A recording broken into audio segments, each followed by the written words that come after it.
Okay po, topic natin, paano pumayat pagkatapos kumain ng napakarami. Okay, buong taon napakarami na kain.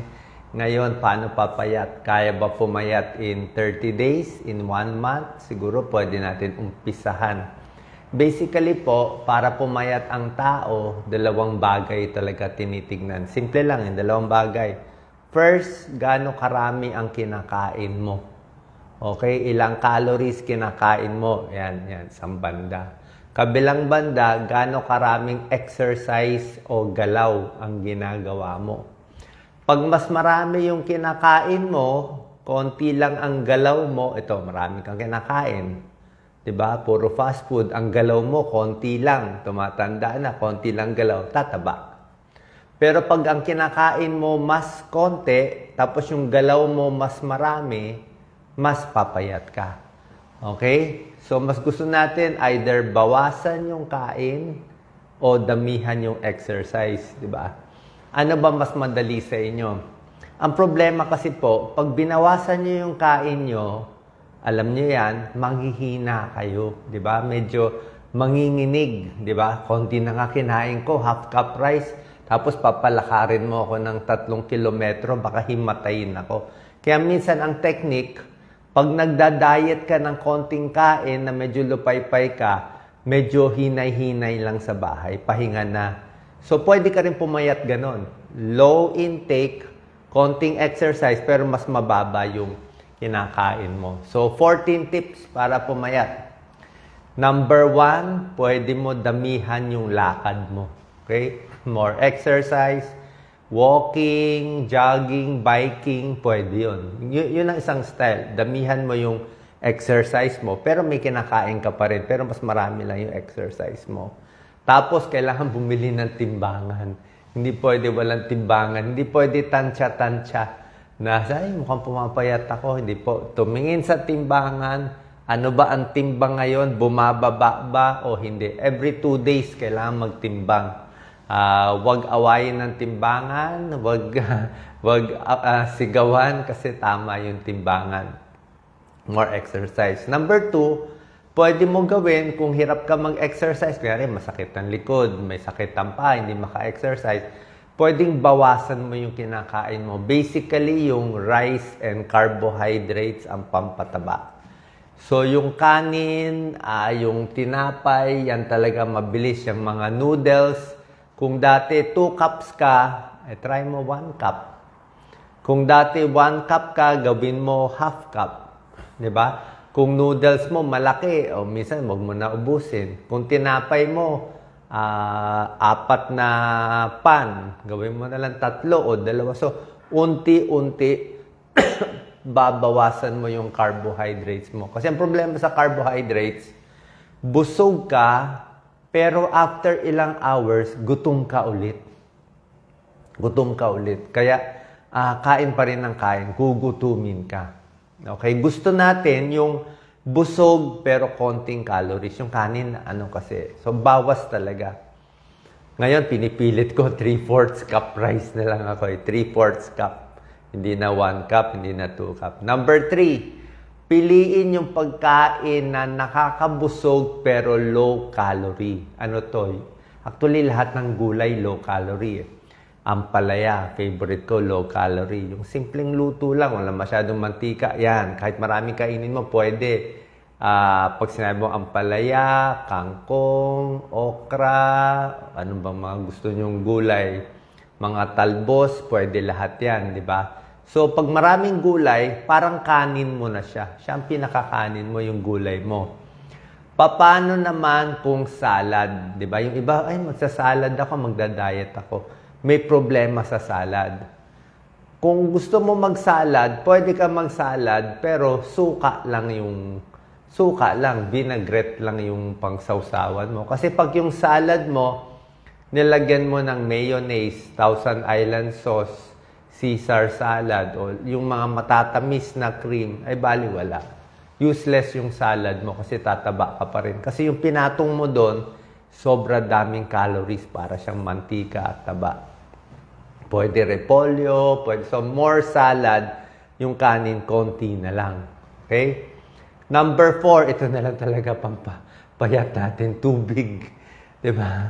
Ako nga, kinain ko kanina, kalahating tinapay, kalahati nito. Ginugutom na ako pero tinatimingan ko, sabi ko, bawal ako kumain hanggat hindi pa 11:30. So, pag ginugutom ka, inuman mo maraming tubig.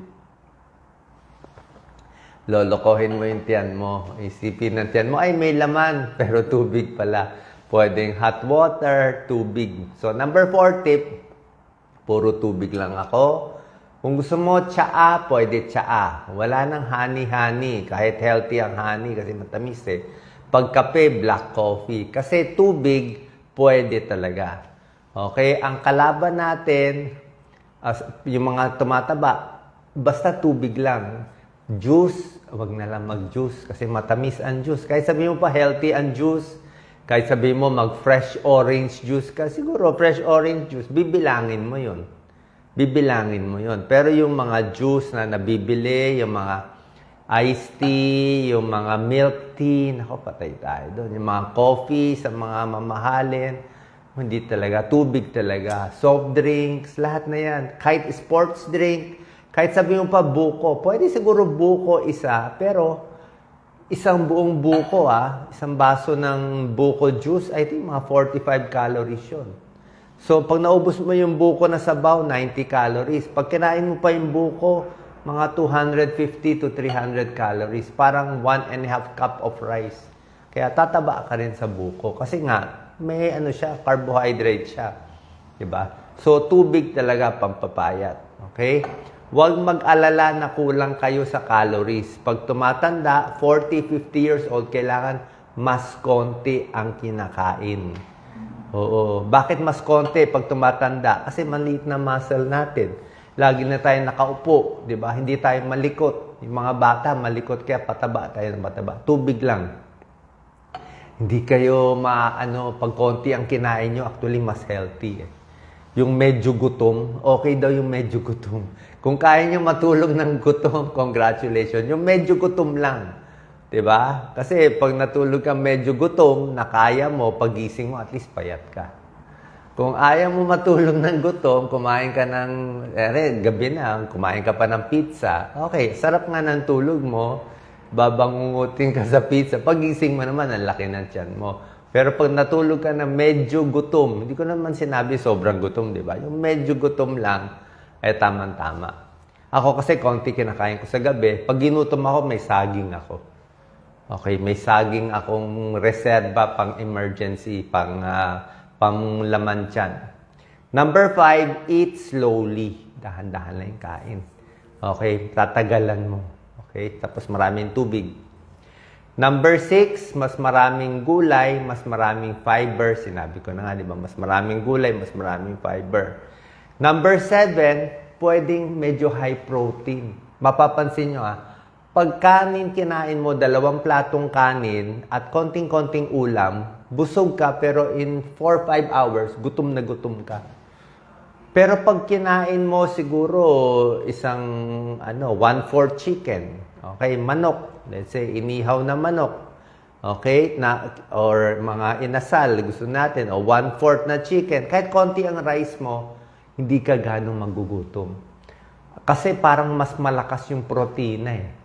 Pampabusog yung mga chicken. Kaya yung mga iba nag-intermittent fasting, yung mga high protein, mas busog yun eh. Chicken, fish, egg, yung mga may laman. Yung karne mismo, konti naman yung karne, mas nakakabusog. Mas tumatagal ka doon. Kasi may laman siya eh.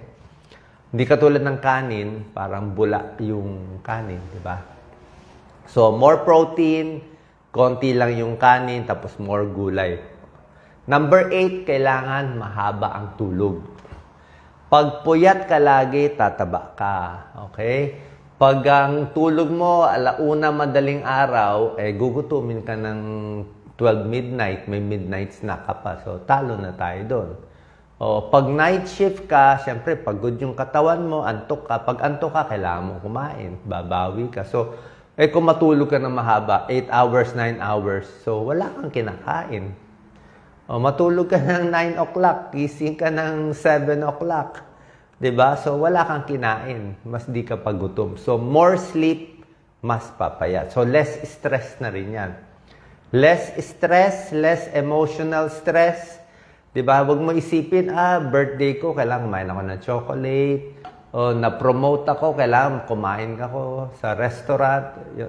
Pag kumain sa labas, yun din, iwas tayo. Yung mga nagyayaya, mahirap magyaya ng nakakataba.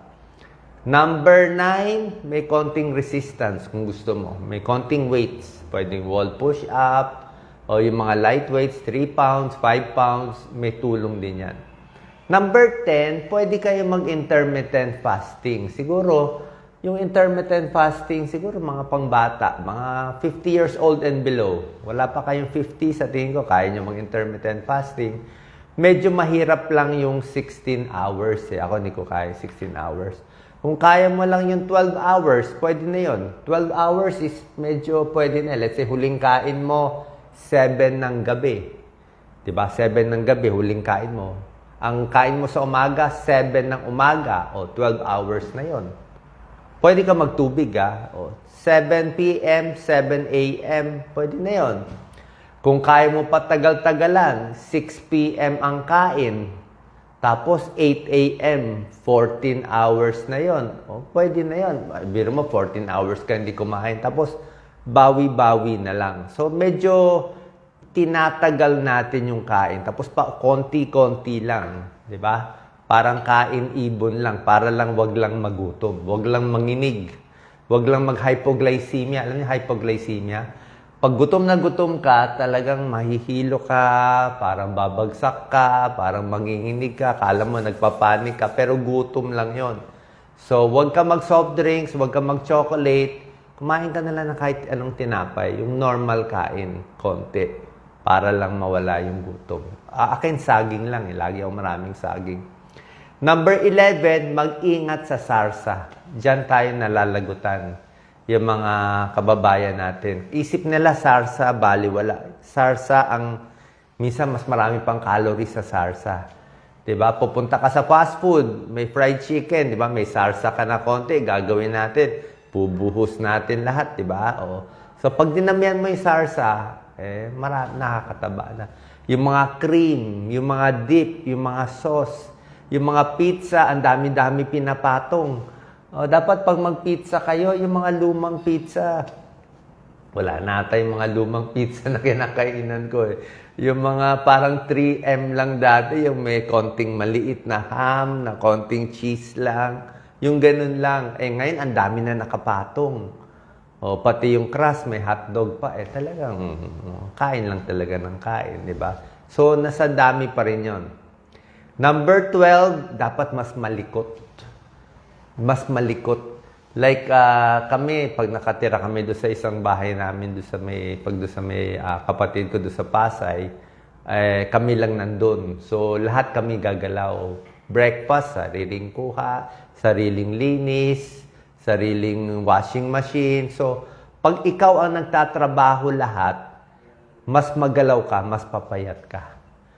Okay? Pero kung yung iba, may kasambahay o may nauutusang anak, o nakaupo ka lang, utos ka ng utos, dapat ikaw yung gagalaw Okay? More independent, more pagod, mas malayo nilalakad, mas maganda. Okay? So, move more. Gumawa ka ng paraan na mas naglalakad ka, mas ikaw nag-aayos para bawas din calories.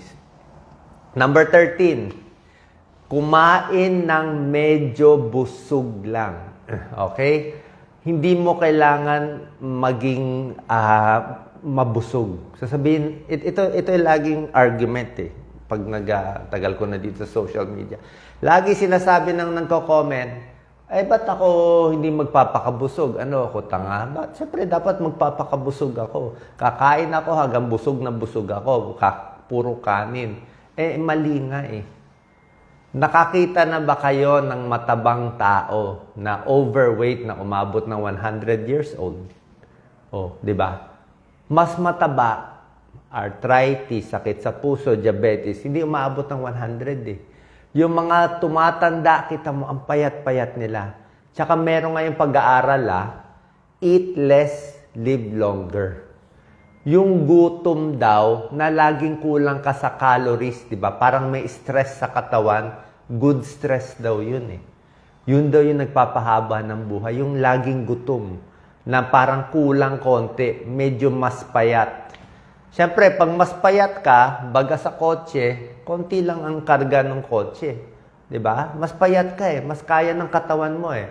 Pero tingnan mo, pag tumaba kayo ng 20 pounds, para ka may dalang silya. O, diba, pag overweight kayo, maglakad ka lang ng konti, hingal ka na. Umakyat ka sa hagdanan, hingal ka na. Maligo ka, hingal ka na. Bakit ka hinihingal? Tumataba. 'Di ba? Mas marami, mas pagod yung katawan. Pero pag mas payat, mas maluwag, mas nakaka-stretch ka. Kaya eat until half full lang. Pag may laman na ang tiyan, hindi ka nagutom, tama na. Okay? Hindi mo kailangan ipunin yung... Kung gusto niya mag-ipon tayo ng pera. Yun ang maganda. Ipon kayo ng pera, ipon kayo ng matutulungan, ipon kayo ng gamit. Kung gusto nyo, huwag tayo mag-ipon ng taba at pagkain sa katawan. Kasi hindi nga maganda eh. Konti lang kailangan nyo. Lalo na pag 50, 60, 70 years old, konti na lang. Ang kailangan mo lang tubig marami. Pero yung pagkain, mas konti. And lastly, number 14, ito mahalaga. Konti lang prutas ang pwede sa atin. Okay? Ano lang, isip nyo, lahat ng prutas. Hindi lahat ng prutas pwede. Ang pwede mo kainin marami lang, apple. Saging, pwede rin. Mga 2-3. Pero pag kumain ka 2-3 saging, huwag mo na dagdagan na iba. Hindi ko sinabi saging na matamis, hindi banana cue. Saging lang talaga. Gusto mo kung saba, lakatan, latundan, apple, banana, suha, konting dalandan, konting orange, pwede rin. Pero yung mga iba, medyo delikado tayo doon. Sa grapes, delikado tayo. Sa mangga, nakakataba talaga ang mangga eh. Pero pag kumain ka ng mangga, siguro, parang isang platong kanin. Pili ka. Isang platong kanin o isang mangga. Pag kumain ka ng mangga, huwag ka nang kumain ng kanin. No rice ka. Kasi yung mangga, sobra tamis. Tsaka yung ibang kababayan natin, pinipili yung prutas na yung malapit na masira. Yung pakwan na sobrang tamis, mangga na sobrang tamis, pinya na parang malapit na mabulok. Yung overripe, hindi rin po maganda. Kasi pag overripe, mas mataas yung glycemic index. Mas mataas yung glycemic index ng overripe, nakakataas ng blood sugar. Yung tama lang ripe, tapos konti. Ingat sa grapes, sa konti lang, sa pakwan, konti lang, sa melon, sa pinya, konti lang, lalo na sa mangga, konti lang. Oo, kasi nakakataba siya. Pero pwede kumain. Hindi ko sinabi hindi. Ang usapan natin, pampapayat eh. Yun ang problema. Tapos kailangan may timbangan. Kahit anong gawin natin, kailangan may timbangan para malaman yung timbang natin. Okay? Alam ko mahirap to. Sana po nakatulong tong tips para pumayat, para maging pumayat at maging mas healthy. Tsaka isa pa pala, pag pumayat ka, mawawala yung mga sakit. Pag pumayat ka, matatanggal lahat. Okay? Pag pumayat kayo ng 20 pounds, yung overweight, baka tanggal yung high blood mo. Tanggal yung high blood mo. O, diabetes mo, malamang kung 5 gamot mo, 2 na lang. Kung may insulin ka, baka matanggal mo insulin. Cholesterol mo, bababa. Uric acid mo, bababa. Arthritis mo, babawasan. Lahat mababawasan. O, lahat magiging matipid. Pati gastos mo, matipid pa. 'Di ba? Alak pala, bawal. Alak kasi calories din. Okay? Dagdag. Kaya sinabi ko, tubig lang eh. So, try po natin to. Pasensya na pag medyo mahirap, pero ito talaga yung paraan para mas pumayat tayo. Salamat po.